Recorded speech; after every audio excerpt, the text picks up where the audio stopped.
This is the Alembic Files, and I'm Al. And I'm Theo. Don't sound so happy. What we're going to do today, and Theo will lead off with this, is to kind of direct our study toward the Constitution and the kind of information about the Constitution that we weren't taught in school. There's two things that you keep hearing people say, especially around the time of the presidential election, but the two things they get down to is, well, we have to vote in good government, and we have to get back to the Constitution. We must get back the Constitution. But what we're trying to say is, one, we barely ever had good government, if at all, and we never really had the Constitution to lose it to try to get it back. Theo's going to lead off with this, and we have a number of sources to also share with you, and we'll see how much time we have to get this done within an hour. If not, we'll just pick it up where we left off in part 4 of Once Upon a Time, the fairy tale about America. So go ahead, Theo. Well, here's a quote from James Montgomery. I think this was, in addition to his 2 books, he has a series of answers to emails that he put up in text form on the Internet, and I think this came from that. So here's Montgomery, and this sums it up. Quote, "We are living an illusion of reality, supplied to us in contradiction to reality. We are taught that we have a constitutional republic, enumerated rights in the Bill of Rights, guaranteed life, liberty, and the pursuit of happiness in the Declaration of Independence. If this was reality, our government would not be dysfunctional and in turmoil. This same illusion causes the turmoil in society. People are told they are free, but suffer under a yoke of oppression. They know there is a problem, but can't put their finger on the problem." And all right, unquote. And then Montgomery identifies the problem and all the rest. The problem is it was a big con job. All right, I don't know how much you... I don't know how much you say. I'm sorry for stepping on you there. What I wanted to say is I'm unaware of how much information you have. I'll only say this to you. I have about a page and a half that at some point later on, I just want to make you aware of that I'd like to read. And that comes from the book, Sources of the Constitution of the United States, considered in relation to colonial and English history. It was written by C. Ellis Stevens in 1894. And I think you're familiar with that, are you not, Theo? Yes, yeah. Okay, and I think that's very important for that to be out there as well. I'll save it to the last if you're loaded with info to share. Also, we'll give the links to that particular book, which you can read online.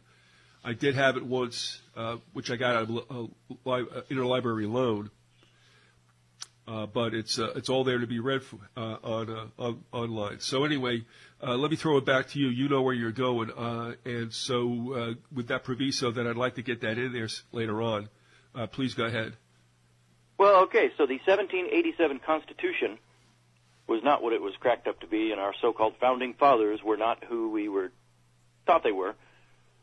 You know, they were a bunch of aristocrats, lawyers, and Freemasons and the like, who wrested control of the country in their hands, and they had more money and more slaves than other folks. So they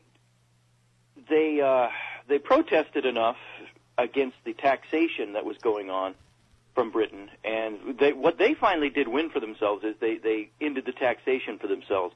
You know, old school mercantilism like that, what it was is the mother country would set up a colony, and then they would forbid that colony from establishing any manufacturing base that would compete with the mother country in trade.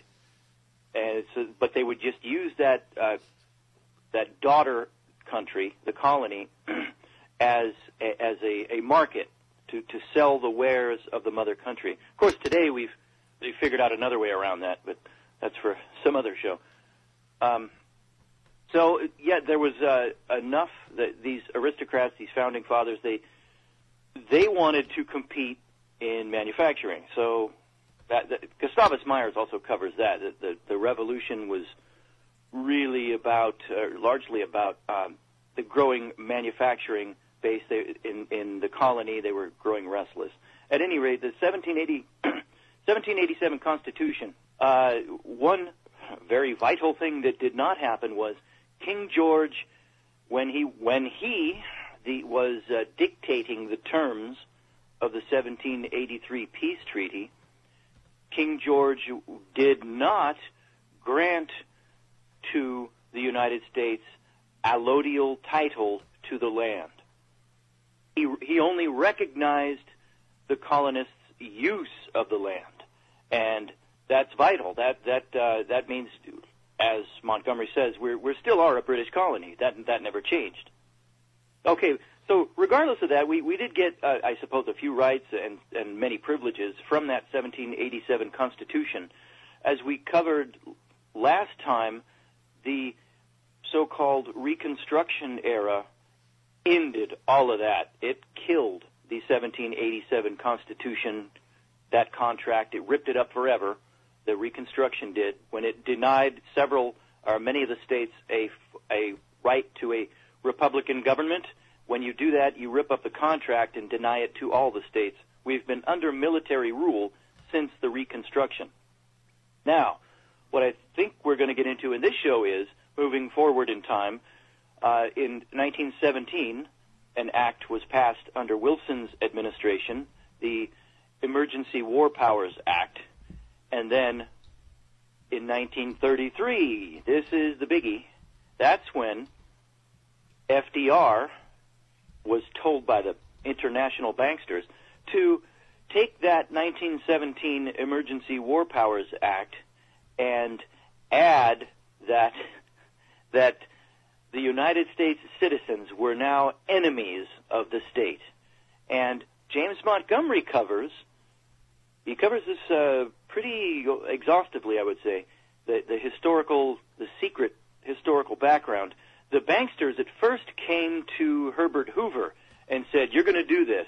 You're going to pass this act, and we're going to do this and declare the people the enemies of the state here, so they're going to be on the hook for all of the debt, and to tighten the screws on them." And Hoover wouldn't do it. He was a lame duck. He was on his way out. He said, basically, I'm not doing this. And so it came to FDR. Actually, FDR passed initially. FDR didn't want to do it, and then he tried having them have Hoover do it. Hoover said, no way. And so finally it came back to FDR, and he was entering the White House at that time, and he was forced to do that. The 1933, what was that law called? It was a tweakage of the 1917 War Powers Act, but I forget what the 33 Act was called. But that was just devastating, and we've been enemies of the state ever since.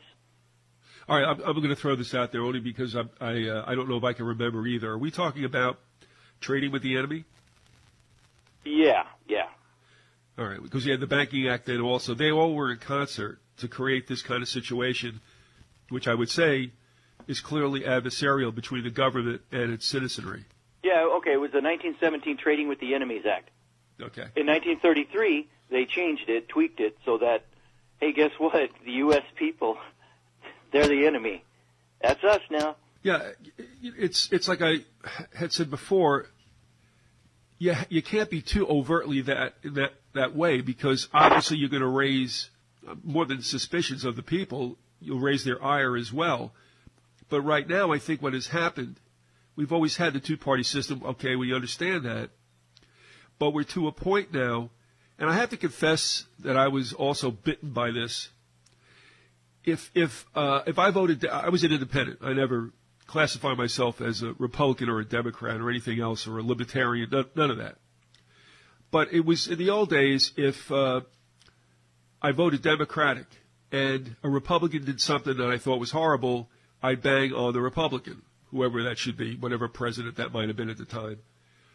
Now, if something that I didn't really understand that I thought was questionable that a Democrat put through, I would try to make some kind of justification or rationale for it. Oh, sure. And that's what goes on today. People understand that government is not responsive and something is quite wrong with it. But also at the same time, as we stated before, the acrimony between Republican and Democrat supporters is the worst it's ever been, so much so that it's pure hatred, and that one votes not for their own person, but against the other party's person. That keeps people from understanding that no matter what party reigns, everything is going along a singular path to a definite end. And they can't get that because they're so blinded by hatred for the other party. And, of course, a lot of talk shows out there are there solely to keep stoking that. I mean, there are times when I'll pass through Rush Limbaugh's show or something and hear something, and I might be, I don't know, in a supermarket or waiting online someplace, and I'll hear someone in discussion with someone else parroting that same stuff. And I might just shake my head because the people are so propagandized and they don't even realize it. So going back to what you were saying, and I'll throw it back to you, there has been an adversarial nature, and I think it's actually becoming more evident. But at the same time, people are more blinded. So it's just kind of like in the same proportions. And the truth of the matter is it's finally going to come out. But by the time the whole trap is sprung, people will not have had a chance. So let me throw it back to you. I mean, there's other stuff I'm thinking about, but let's get back to the trail. Please pick it up, Theo. Well, let's get this on record if people want to go look this up. And that's one thing, if you don't want to just have a purely emotional reaction, what you want to do is you want to do your homework. If this sounds completely radical and crazy to you, don't do the knee-jerk, purely emotional thing. Go and check it out first. See if we're crazy. You're going to be surprised by what you find, more than surprised. Okay, let's document this. The books you want to check out. Okay, the stuff that I just mentioned regarding the 1933 act where FDR and the banksters made you and me the enemies of the people, that is the focus of the James Montgomery book, A Nation Defeated in Victory. That's where Montgomery goes into that. Now, the other stuff, the Revolutionary War era stuff, is mostly covered in his other book, The United States is Still a British Colony. Now, some of that subject matter does overlap, but just so you know, those are the two you want to look up depending on what you want to focus on. And you know, traditionally and historically, when you're telling something, when you're reporting something, you want to have two witnesses. Well, as you know, there is another witness to this, and that's the informer. You can check out his stuff as well, and a lot of that is online, or you can buy his books, or at least you could until recently. I don't know what the status of that is. All right, they're still there. Again, they can be purchased through the website thinkorbeeaten.com. Because one has to pay for the books either by money order or, I mean, you just can't do it online, folks. But you can go through that thinkorbeeaten.com and find out how to do it. It's going to be between you and the author, and it's going to be done by mail. Maybe you can help me on this one. I actually am reading right now the essay you sent me by the informer that deals with what happened in 1933 and what they did, perverting that 1917 Act, the War Powers problem. But I'm about two-thirds of the way through it, maybe one half. But Al, are you able to elaborate on what that changes for us when we the people, the little people, are declared the enemy of the state? What does that do to us? How does that change our status? What can we not do? What does that mean? They can throw us in jail without habeas corpus if they want to? It's a privilege anyway. What does that change for us? I don't know that it doesn't change everything. It just, I think, entrenches even more the idea that one has a persona as an employee or a slave of the incorporation known as the United States of America. When you play into that, obviously, you have no rights. And the reason I won't want to get too deep into this is because this is where we go back to Roman law, the idea of a person and such, and that is something that has to be really laid out over a period of time. And I had done that with the informer. I don't know how many shows we did. But it just entrenches what I would say is the idea of not being someone endowed with godly rights, if you will, and being really a subject of the government. As you had said, we have no rights. We only have privileges. And that's something that isn't very well known. And yet I found it interesting. When the informant and I were talking about this, it might have been 2 or 3 days later, and this is while Shrubbush was still in office, when on C-SPAN I just happened to be passing through the channels, and at that time, Gonzalez was the Attorney General. And he said he was answering a question after he had given a speech, so you don't really hear the question that well because the mics aren't out in the audience. But what he said was, in response, he says, no, you do not have any rights, only privileges. And I near about fell off the chair because here it is said out loud. But people don't hear that. They hear it, but they just make some kind of construct where it somehow would make sense, or maybe you didn't really mean that. But that's what's said, and it happens all the time. And I know this is convoluted and where I'm going with this, but clearly it did put us at odds. I don't want to say forevermore because it's been like that to a certain extent. But remember also that when they had the Banking Act, that was a great theft, probably the largest theft of real money there ever was. You know what I'm saying? Well, with the banking holiday, and they told people they didn't want them transacting with gold and silver, so why don't you all turn it in, and we'll give you this fiat currency for it. Yeah. I mean, that was the largest theft in America, and it was perpetrated by the government. That's bigger than the Lufthansa robbery from, where was it, LaGuardia, by the Mafia? Or Kennedy, rather. But, so I'm dancing around this a little bit. But for me, what that does is say, forever we will be separate from the government, and we will be seen in an adversarial status. And as I said before, it's like it's an abusive parent. I mean, the government will actually create a situation, a lot of times they're referred to as false flag events, and freak out the people, get them all, worked up, maybe even kill some. And then they'll turn around and provide a solution for it, and everybody hugs the government for stepping in and becoming their protector. So I'll just leave it at that. Continue where you want to with that, because it's been quite some time since I read that particular article. I do believe that that's on thinkerbeat.com as well. I'll take a look, and if not, what I'll do is I'll leave that also available for folks to read. But go ahead. And I'm sorry, Theo, that I took so much time. That what you just described, the government, in essence, beating the hell out of you and then offering to be your buddy, to be your protector. I mean, that's a protection racket, isn't it? Exactly. And that's on another level, that is the process you see in interrogation rooms and torture dungeons. Remember the last part of the book 1984, where that was how O'Brien dealt with Winston Smith. One day he'd be torturing him, and the next day he would be his protector. Some very bad people have figured out that that's what really messes people up, destabilizes the human psyche enough to where you become so confused and you just give in to them. Well, that's what's happened with the events that have occurred, especially, I would say, because of and since 9/11. I think we've also seen it with the frequency of shootings. People are freaked out. They want somebody to do something, and they'll pass a draconian law that in the end will probably work against them. So you're right. I mean, it's a situation where, they'll provide the problem and they'll provide the solution. And this has been going on for some time, but especially since, I would say, post-World War II, when boogeymen had to be created to keep that fear going.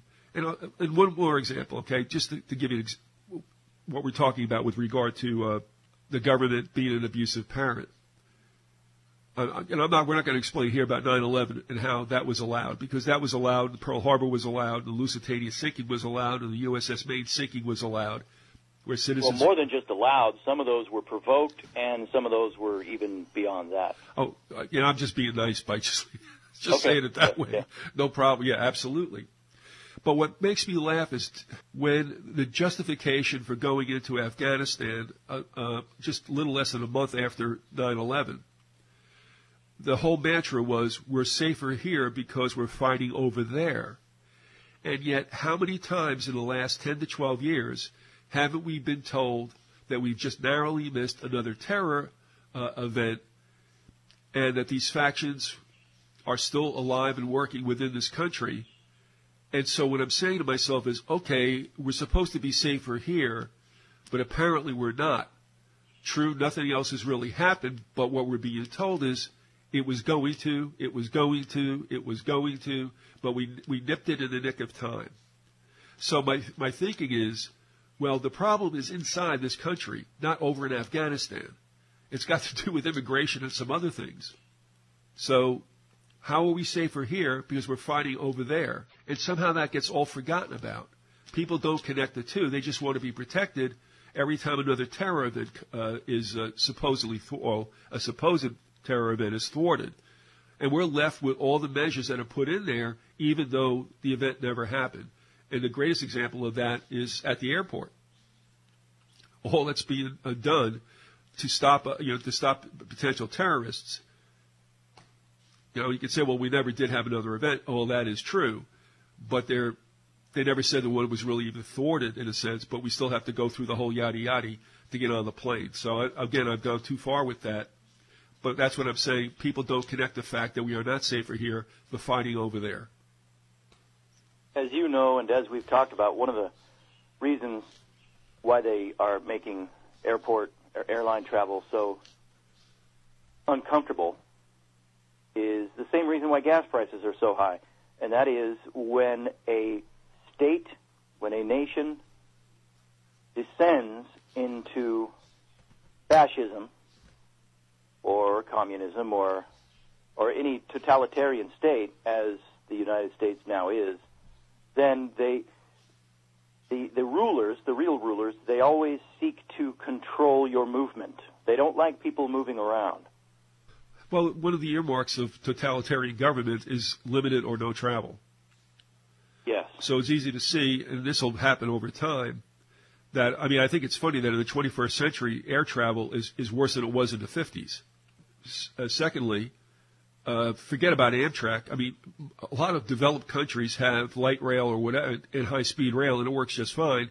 Here we got Amtrak, another example of what happens when the government gets involved in commercial enterprises, yes. and it sucks. And what's worse than Amtrak? Greyhound. So you've got three forms of travel that are really getting to become more odious, except the last two have always been bad. But air travel's got to a point where a lot of people are saying, forget it.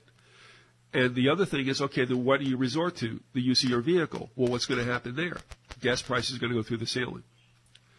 Yep. So the idea is stay put, and I'll definitely raise my hand and admit that I'm a casualty, if you will, of that situation because they've made it that unpleasant. I don't care to travel anymore.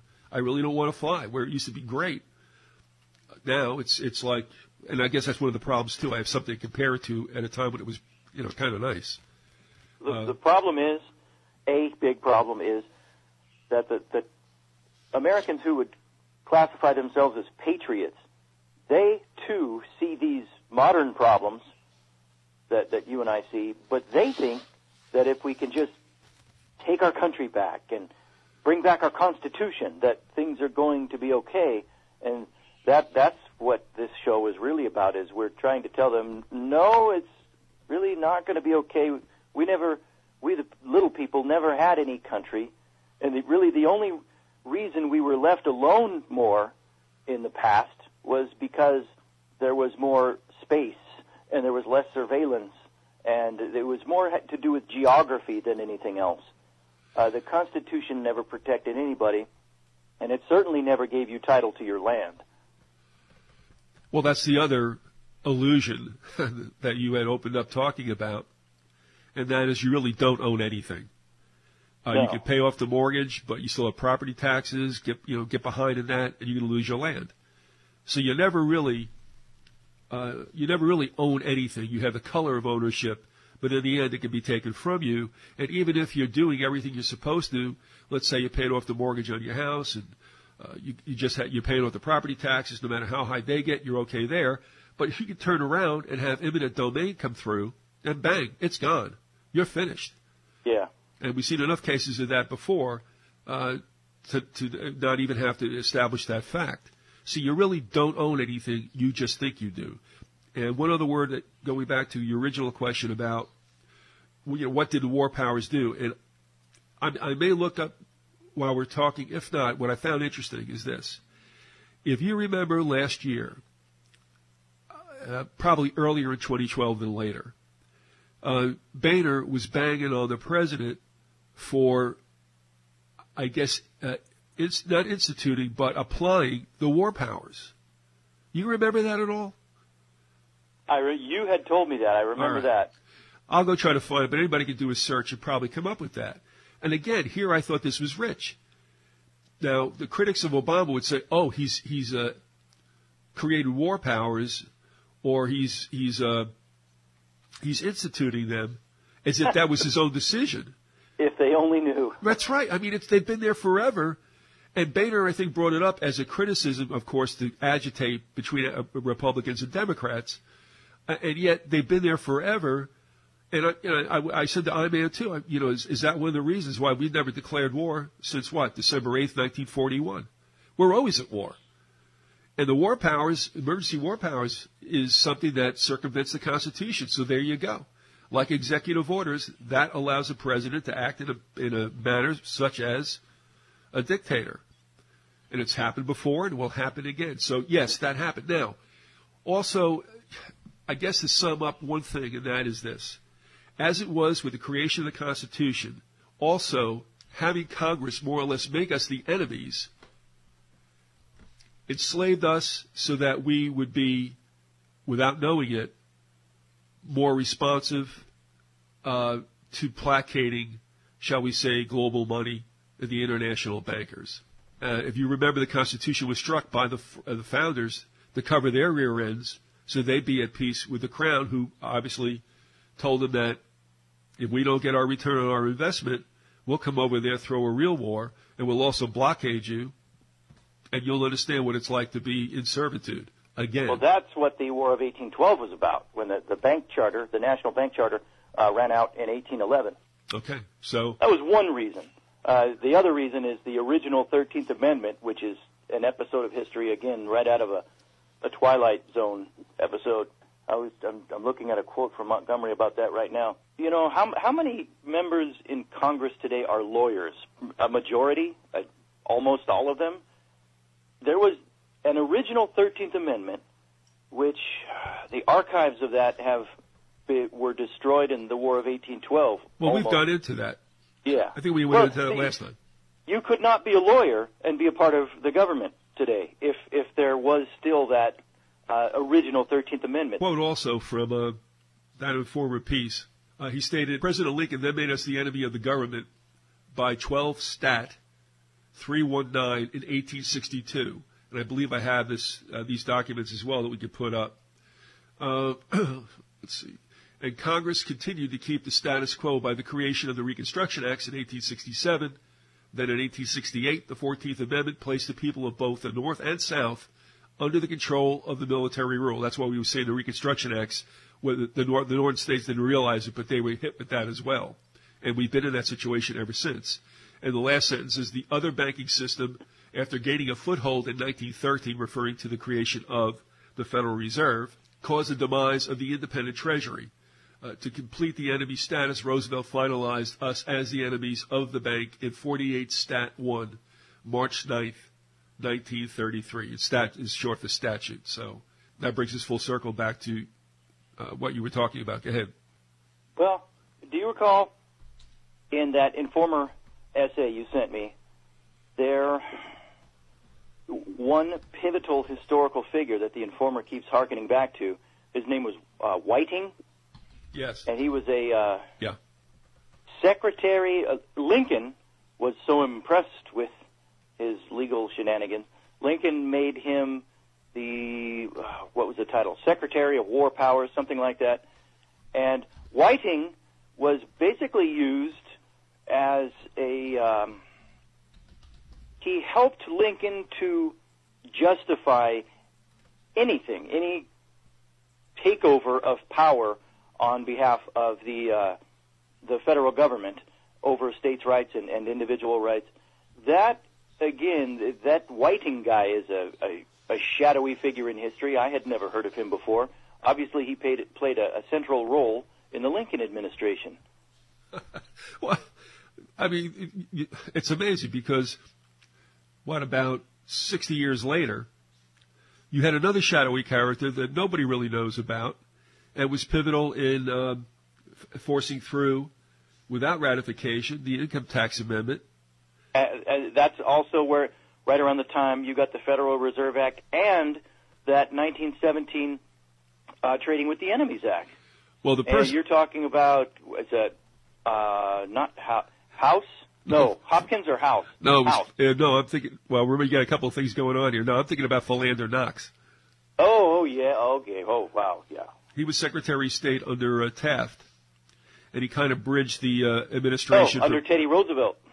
And Roosevelt, but... Oh, both of them, okay. Yeah, well, I don't think he served... I'll have to look. I don't think he served under Roosevelt, but at the time he was critical because he ran through the amendment for the creation of the income tax, which they had to have because first you made the beast, which is the Federal Reserve, now you got to feed it. So he was in that critical time around 1913. But, all right, now I remember, too. Knox didn't serve under Roosevelt, but Knox was serving as a legal counsel to the robber barons.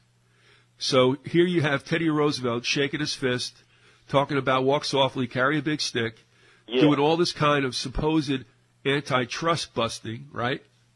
Now you're going back to like the 1900 era. That's right. But that's when Knox, in a way, was working in concert, but he was working on the side of the robber barons. He was a powerful corporation lawyer. Yes, and he had started off under McKinley, under McKinley's law firm, and then he grew in stature. This all took place in Ohio, which is also where John D. Rockefeller started that whole thing. So that while Roosevelt is acting like a trust buster, Knox is taking care of the situation for the robber barons, who, in a sense, didn't mind this because they had already gained their fortunes through the monopoly. So all this really did was, this trust busting, was stop anybody from coming in after him and creating competition. So that's where Knox cut his teeth, and then later on, he strikes the American people again because he passed through. Now, when you say ran through, he just proclaimed that it was done. They just went ahead and did it. So that the income tax amendment was never really ratified. Well, that's the same way they pulled off the Reconstruction Act, and including the 14th Amendment. That is the same way. So that's where I was going with Philander Knox. But also, you went back and traced this as well. And when we talk about shadowy characters, besides Whiting, I mean, there you have Philander Knox, who but great first name too, Philander. That's a clue. Oh, yeah, how apt. So, but you also had the war hero Sherman's brother, John, also being a snake in the grass, becoming instructed on how to create. What was it that he had going with the bankers? Oh, the creation of the Federal Reserve System, right? That's right. And this also is covered in the book by James Montgomery, A Country Defeated in Victory. I think I said nation earlier. It's A Country Defeated in Victory by James Montgomery. Here, he also covers that unknown history with, I think it was John Sherman, and he was a representative from Ohio. He was William Tecumseh Sherman's brother. Right. And Montgomery features a personal letter from one of the Rothschilds in answer to a letter that John Sherman had told him, had sent to him. The Rothschilds were, I think the Rothschilds were writing to another banker in Europe, and they were telling them that this representative in the United States, John Sherman, had invited the Rothschilds in to get a piece of the pie on this coming really swindle, this financial swindle that was about to happen in the United States. It was eventually going to become the Federal Reserve, and they were. So you had John Sherman inviting the bankers in on that. So obviously John Sherman was not on the side of his constituency. And another thing you have with that, and you have talked about this before, is William T. Sherman, the famous general. His hands aren't entirely clean either.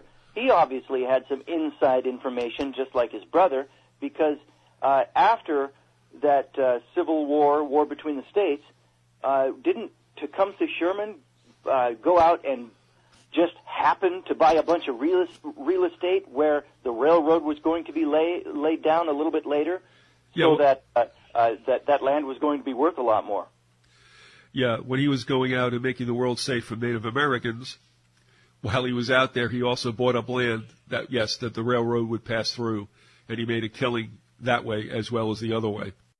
So you got these guys with inside connections.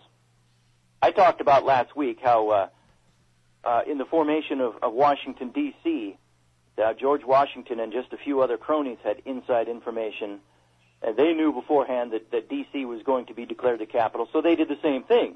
Previously in history, they bought up that land knowing it was going to be worth a lot more later. How is that representing your constituency, being a friend to we the little people? And by the way, let me throw this back at you just to complete this.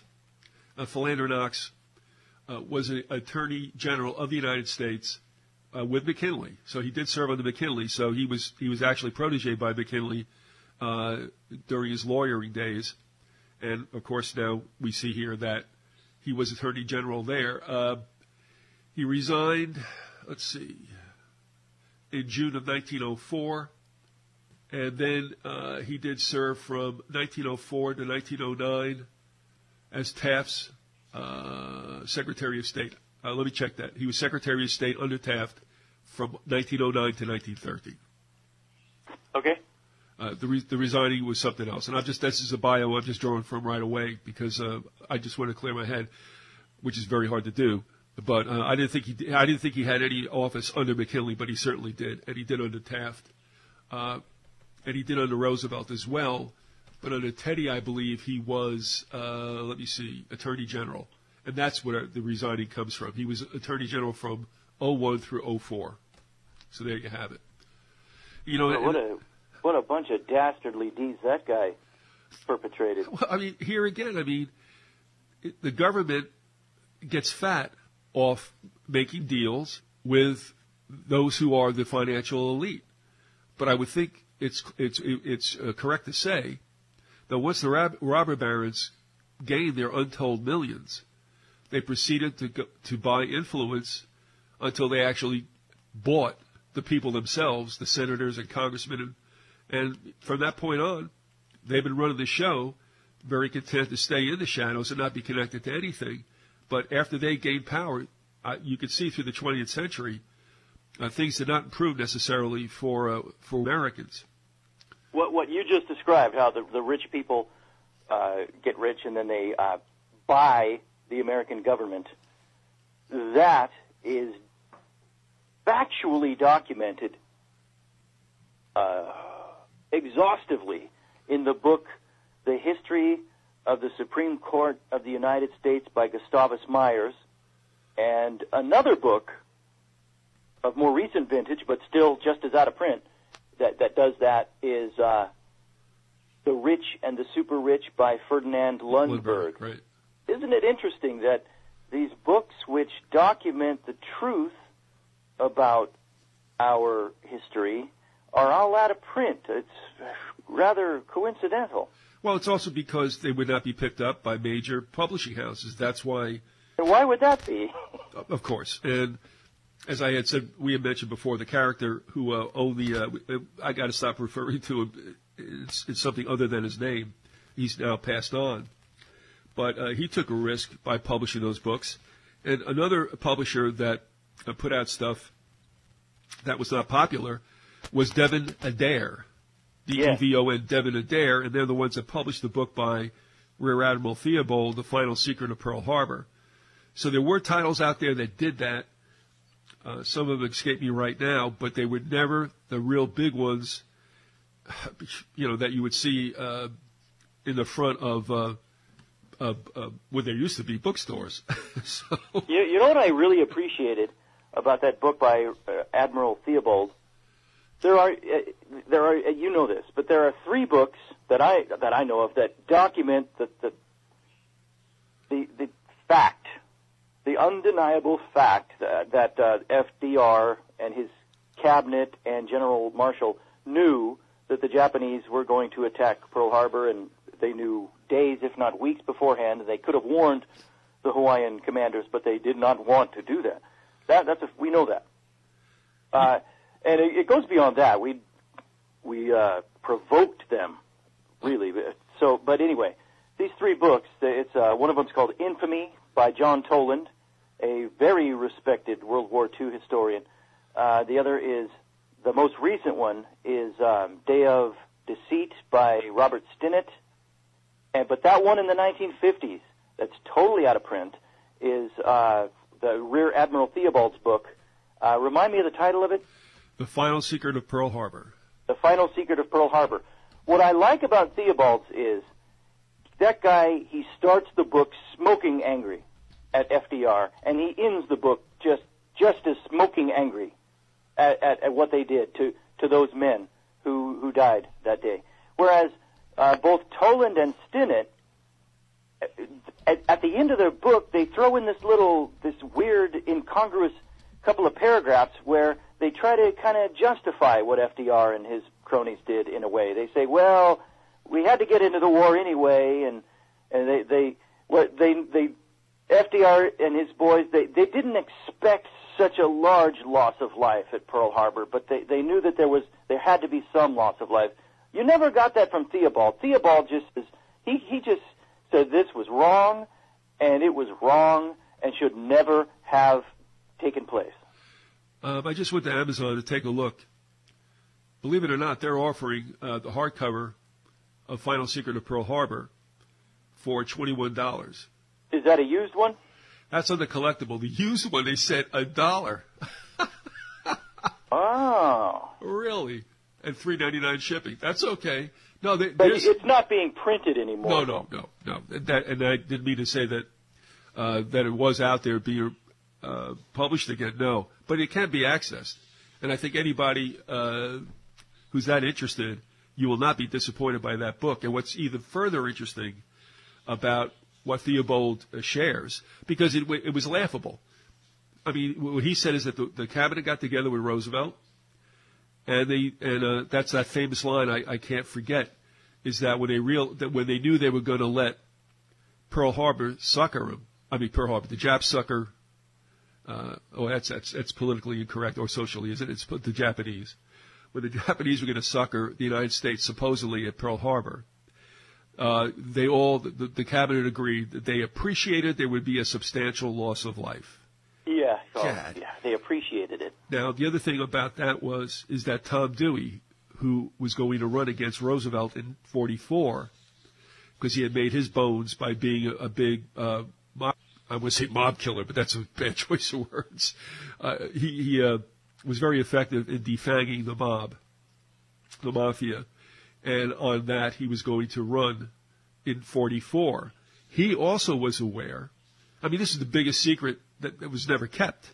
He was aware that Roosevelt and the cabinet had foreknowledge, and he was going to use it running against Roosevelt.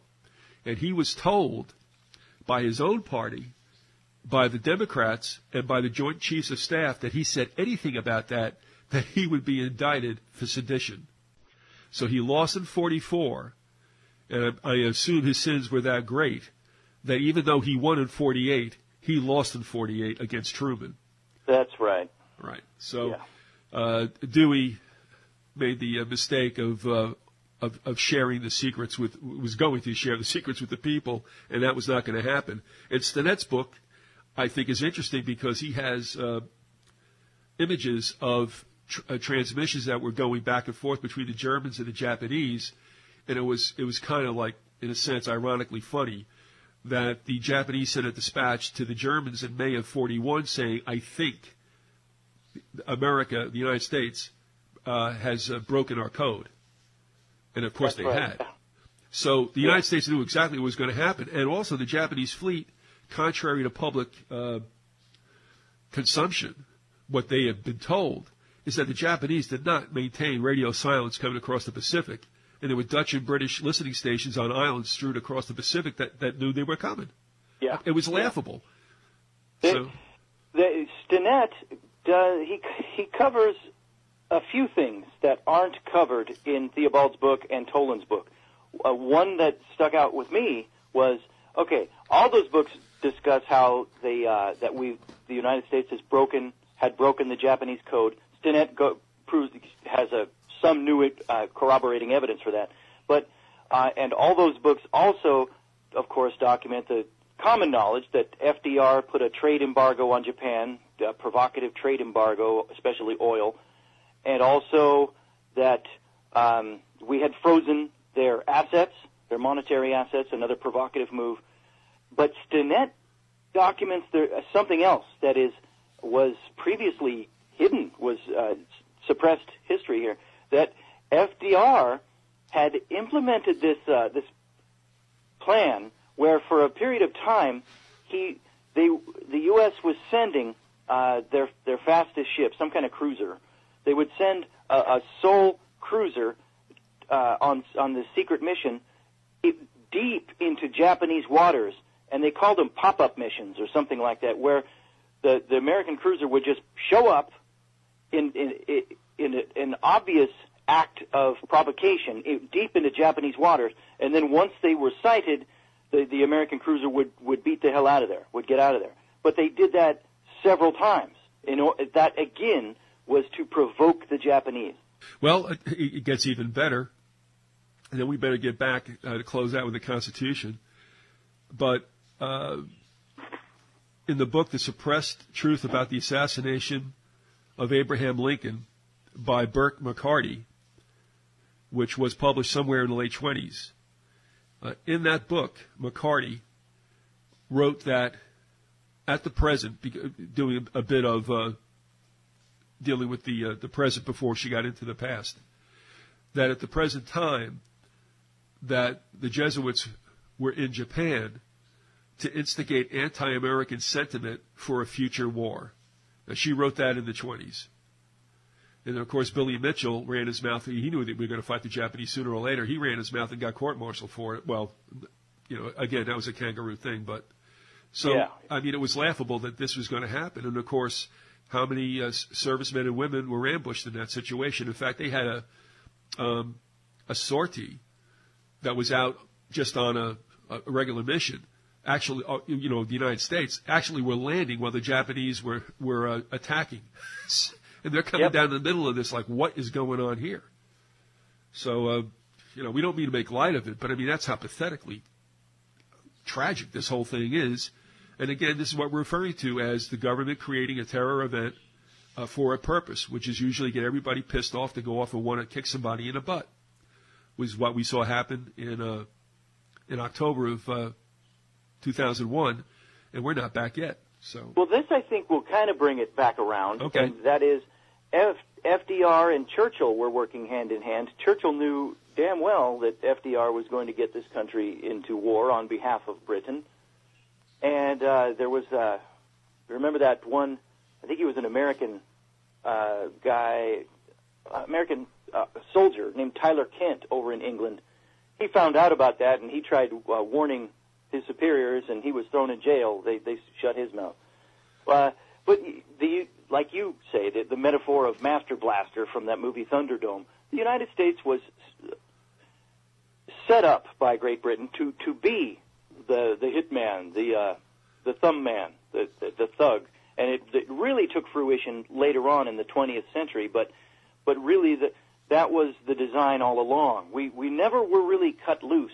And as James Montgomery says, we're still a British colony. We just were given this delusion that we were independent.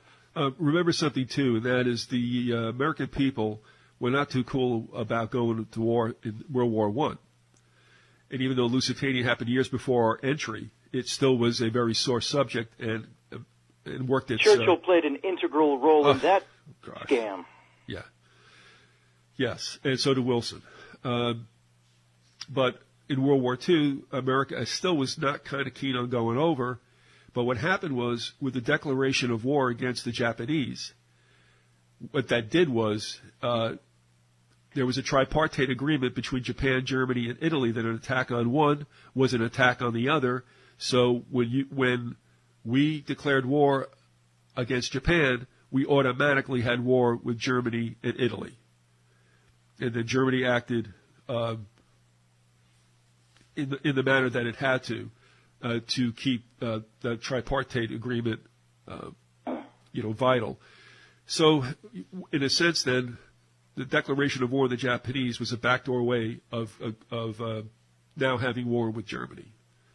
Well, sure, why not? Wall Street had financed Hitler's regime in Germany, so now the banksters that did that on both sides of the world, they could profit from this war, because, of course, they're going to loan money to both sides and get the usury from both sides.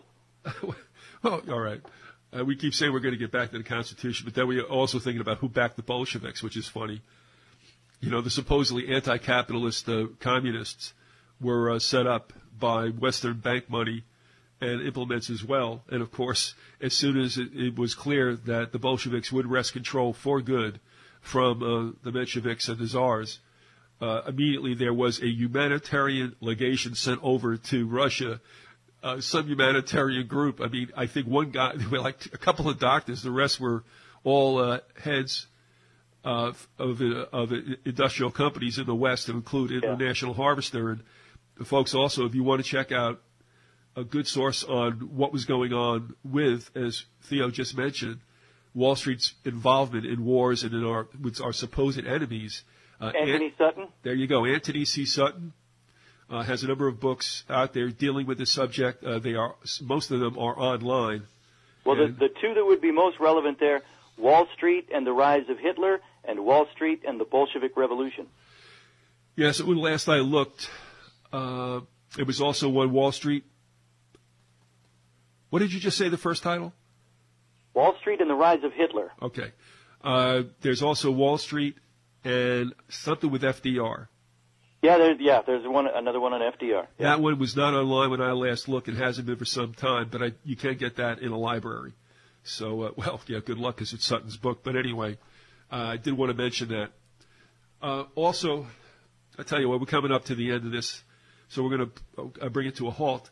The bit about Stephen's book that's online that I would like to deal with, maybe we can open with the next time around. But I also want to let people know that there are other critics throughout the years, throughout the last several decades, that have not been happy with the Constitution, and that would include Lysander Spooner, who has written The Constitution of No Authority. Let me just take a look at that real quick. Yeah, his was a real voice in the wilderness. He dates back to the 1800s. Yeah, I had one site bookmarked that has now been suspended, but he pops up in another place at least once. I haven't taken a look if there are others. And again, we'll put those links up. But he has written, The Constitution of No Authority, which I believe is a segment of a book called No Treason. That's Lysander Spooner. Also, we have Albert Nock, another non-household name, who wrote Our Enemy, the State. And that was back, I guess, somewhere in the early part of the 1935. That's when it came out. So those are other people with discussions and arguments that weigh against the validity of the Constitution and its application as well. And as I had mentioned before, Toward an American Revolution can be read online also by Jerry Frisia, who I have said is a Marxist and states such. And, of course, that's a problem, too. But his criticism of the Constitution and his support for those criticisms are valid, and they should be looked into as well. So how about we call it a day? We'll come back with part 4, and we'll go back and take a look at the Constitution. Theo, I'll give you parting shots before we close up. Yeah, the one so-called founding father that had some kind of merit, obviously, was Patrick Henry, and he took one look at this monstrosity called the Constitution that they came up with, and he said, amongst other things, he said it squints towards monarchy. Right. He did not like it. And yet, he went ahead and signed it anyway. Why did he do that? He was a lawyer. That's what I may have said. Above all things, he was a lawyer. He was in the Brotherhood. All right, that'll wrap it up for now. Back with part 4 with Once Upon a Time.